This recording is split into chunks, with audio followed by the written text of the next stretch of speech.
Kad ti je ugodno, trening ne može biti zona komfora. Zapamte to večeras i zauvijek. Ne možeš raditi da ti je ugodno. Ne može lagani tempo, to je ugodno. Svi to mogu, bake. Trening je neugoda.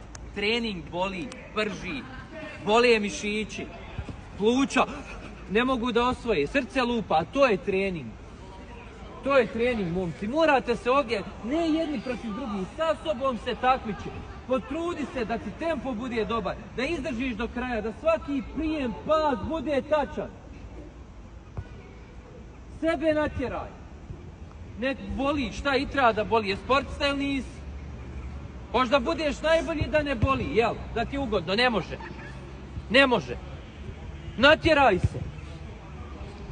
2 dana se natjeraj preko sutra i za 3 dana vidjet ćeš promjenu. 2 dana se natjeraj. Vidjet ćeš promjenu. A ne da treniraš tako do svoje 18. godine. Hajde, može bolje. Sa sobom pričaj dok radiš. Hoću tačan pas. Ne jedan, svaki. Kad pogriješiš, naljuti se na sebe. Nek ti bude krivo. Ne može ti biti svejedno. Hoću svaki prijem da je dobar. Hoću nakon pasa na jednoj strani, na drugu najbrže da dođe. I tako ponavljam dok trener ne da pauzu. Ajmo, mjesta i rad. Hajde.